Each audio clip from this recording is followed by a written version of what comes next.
Hello viewers, welcome to All-in-One Window.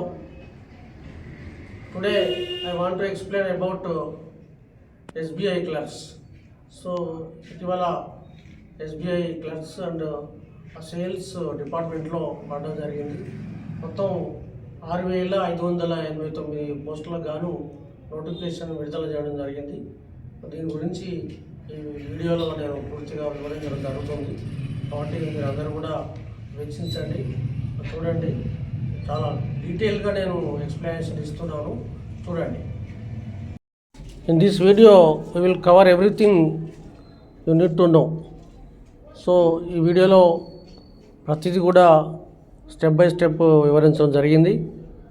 So మొదట vacancy details, తర్వాత important dates, eligibility criteria, selection process, salary గురించి and how to apply, ఇవన్నీ కూడా డీటెయిల్గా నేను ఎక్స్ప్లెయిన్ చేయడం జరుగుతుంది. ఇప్పుడు first of all vacancy details గురించి తెలుసుకుందాం. ఈ ఎస్బీఐ అనేది 6,589 జూనియర్ అసోసియేట్ పోస్టులు, దాన్నే మరి కస్టమర్ సపోర్ట్ అండ్ సేల్స్ అని అంటారు. సో దీంట్లో రెగ్యులర్ అండ్ బ్యాక్లాగ్ వేకెన్సీస్ కూడా ఉన్నాయి. రెగ్యులర్ పోస్టులు, తర్వాత ఇంతకుముందు ఏవైతే ఫిలప్ చేయలేదో అట్లే బ్యాక్లాగ్ ఉన్నాయో వాటి గురించి కూడా మనం డీటెయిల్స్గా తెలుసుకుందాం. ఇప్పుడు ఇక్కడ ఏ రాష్ట్రాల్లో ఎన్ని ఉన్నాయి అనేది ఇక్కడ ఎగ్జాంపుల్గా మనం ఇవ్వడం జరిగింది. మొత్తం డీటెయిల్గా అన్ని రాష్ట్రాల గురించి మనం చెప్పలేము, కానీ కొన్ని ఎగ్జాంపుల్ చెప్పడం జరిగింది. ఇక్కడ ఉదాహరణకు తెలంగాణలో మరి 250 పోస్టులు ఉన్నాయి. అట్లే ఆంధ్రప్రదేశ్లో 310, ఉత్తరప్రదేశ్లో 514, తమిళనాడులో 380, ఢిల్లీలో 169, గోవాలో 14, లక్షద్వీప్లో 3.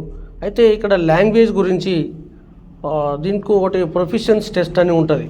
సో ఉదాహరణకు మనం 10th క్లాస్లో కనుక వేరే లాంగ్వేజ్ మనం పెడితే, ఇప్పుడు ఉదాహరణకు మనం తెలంగాణలో మనం తెలుగు చూజ్ చేసుకుంటాం, తెలుగు ఉంటుంది.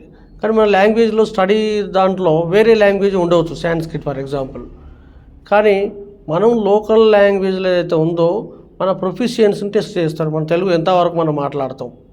అదే ఉర్దూ అయితే ఉర్దూ మాట్లాడే వాళ్ళైతే ఉర్దూ ఎంతవరకు వాళ్ళు బాగా మాట్లాడతారు, ఎంతవరకు వాళ్ళకు ఎక్స్ప్లెనేషన్ ఇవ్వగలుగుతారు, రిటర్న్గా కానీ ఓరల్గా కానీ. దాంట్లోనే ప్రొఫిషియన్సీ టెస్ట్ అనేది పెట్టడం జరుగుతుంది. కాబట్టి ఇప్పుడు తెలంగాణలో తెలుగు ఉర్దూ, తెలుగులో కానీ ఉర్దూలో కానీ ప్రొఫిషియన్సీ టెస్ట్ ఉంటుంది. అదే ఆంధ్రప్రదేశ్లో తెలుగు ఉర్దూ, ఉత్తరప్రదేశ్లో హిందీ ఉర్దూ, తమిళనాడులో తమిళ్, ఢిల్లీలో హిందీ, గోవాలో కొంకణి, లక్షద్వీప్లో మలయాళం. ఈ లాంగ్వేజ్లలో వాళ్ళకు ప్రొఫిషియన్సీ టెస్ట్ పెట్టడం జరుగుతుంది. మరి దీంట్లో వాళ్ళకి పట్టు సాధించి ఉండాలి, తప్పకుండా ఉంటుంది. మనం లాంగ్వేజ్లో మాట్లాడగలుగుతాం. అందుకే మనం ఇప్పుడు సరే ఫర్ ఎగ్జాంపుల్ వేరే లాంగ్వేజ్ ఉంటుంది స్టడీలో, సెకండ్ లాంగ్వేజ్ సాంస్క్రిట్ కానీ ఇంకా అదర్ లాంగ్వేజ్ ఉంటుంది. కానీ మనం ఏదైతే మాట్లాడుతున్నామో లోకల్ లాంగ్వేజ్, దాని మీద ప్రొఫెషన్స్ అనేది మనకు ఉండాలి. దాంట్లో మనల్ని పరీక్షించడం జరుగుతుంది. సో ఇంతవరకు ఈ రాష్ట్రాల గురించి మనం చెప్పడం జరిగింది కదా. సో మిగతా రాష్ట్రాలను ఈ కింద డిస్క్రిప్షన్లో ఇవ్వడం జరుగుతుంది, దాన్ని మీరు చూసుకోవచ్చు. డీటెయిల్స్ మొత్తం లాంగ్వేజ్ ప్రొఫిషియన్సీ, ఏ లాంగ్వేజ్ అనేది, అలాగే పోస్టులు, వేకెన్సీ పోస్టులు కూడా మనం చూసుకోవచ్చు. నెక్స్ట్ ఇంపార్టెంట్ డేట్స్ గురించి. ఈ అప్లికేషన్ అనేది మొత్తం 6th ఆగస్టు 2025 నుండి స్టార్ట్ కావడం జరుగుతుంది, అప్లికేషన్స్ తీసుకోవడం. దీనికి లాస్ట్ డేటు 26th ఆగస్టు 2025. మరి ఈ డేట్లను మరి మంచిగా చూసుకొని మర్చిపోకుండా ఈ 26th ఆగస్టు 2025 లోపు అప్లై చేసుకోవాలి. దీనికి ప్రిలిమినరీ ఎగ్జామ్ మరి ఎక్స్పెక్టెడ్ డేట్ అనేది పూర్తిగా ఇవ్వలేదు. అంటే ఇది అక్టోబర్లో జరగవచ్చు, డేటు కొంచెం అటు ఇటు అయినప్పటికీ కూడా మరి ఎక్స్పెక్టెడ్ మంత్ అయితే అక్టోబర్ 2025. తర్వాత మెయిన్ ఎగ్జామ్ డిసెంబర్ 2025. ఆ డేట్ అనేది తర్వాత మెన్షన్ చేయడం జరుగుతుంది, తర్వాత నోటిఫికేషన్ కొన్ని ఇన్ఫర్మేషన్ ఇవ్వడం జరుగుతుంది. దీన్ని మనం ఫాలో అప్లో ఉండాలి.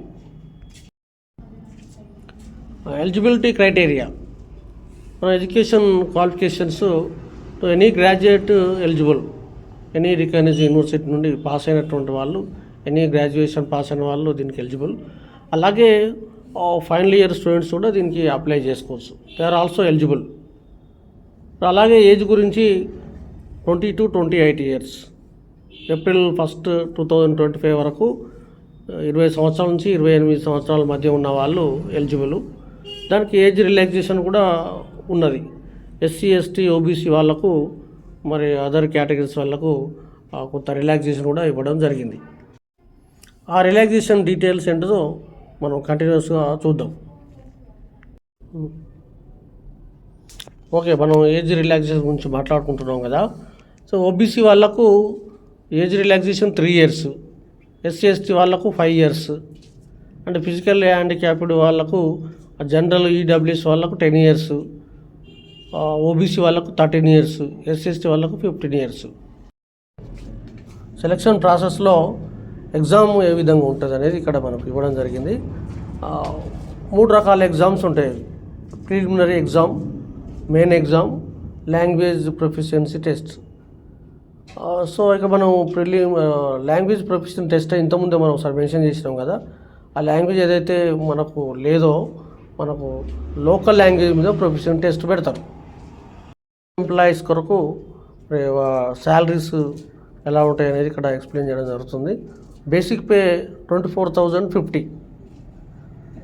టోటల్ శాలరీ వచ్చేసి అరౌండ్గా 46,000 ఉంటాయి, ఇంక్లూడింగ్ అలవెన్సెస్. తర్వాత వాళ్ళకు మిగతా ఆపర్చునిటీస్ కూడా ఉంటాయి. జాబ్ సెక్యూరిటీ ఉంటుంది, ప్రమోషన్ కూడా తొందరగా వచ్చే అవకాశాలు ఉంటాయి, పెన్షన్ బెనిఫిట్స్ కూడా ఉంటాయి. వాటికి బ్యాంక్ ఎంప్లాయీస్ అంటేనే చాలా మంచి ఆపర్చునిటీస్ ఉంటాయి. మీరు అందరూ కూడా అప్లై చేసుకోండి. హౌ టు అప్లై అనే దాని గురించి ఇప్పుడు చెప్తాను. ఎస్బీఐ అఫీషియల్ వెబ్సైట్లోకి వెళ్ళి, సో www.sbi.co.in/careers, సో దాన్ని క్లిక్ చేసి దాంట్లో కరెంట్ ఓపెనింగ్స్ అని కనబడుతుంది. దాన్ని కూడా క్లిక్ చేస్తే పూర్తి నోటిఫికేషన్ రావడం జరుగుతుంది. దాంట్లో మేమన్నా చిన్న చిన్నవి స్కిప్ చేసినా కూడా పూర్తిగా అన్ని వివరాలు దాంట్లో ఉంటాయి. అలాగే మనం మొబైల్లో కూడా ఏ విధంగా అప్లై చేయాలనే దాని విషయంలో కూడా ఇవ్వడం జరిగింది. ల్యాప్టాప్లో బయట కాకుండా మొబైల్లో ఎలా అప్లికేషన్ ఎలా ఫిల్అప్ చేయాలి, దాన్ని కూడా ఎలా అప్లై చేయాలనో కింద డిస్క్రిప్షన్లో ఇవ్వడం జరిగింది. దాన్ని చూడండి, చూసి అప్లై చేయండి. ముందు ఇట్లాంటి ఎంప్లాయ్మెంట్ గురించి మేము ఇస్తూ ఉంటాం, మీరు చూడండి. అలాగే లైక్ చేసి దీన్ని చాలామందికి చేరుకునే విధంగా షేర్ చేయండి. Thank you.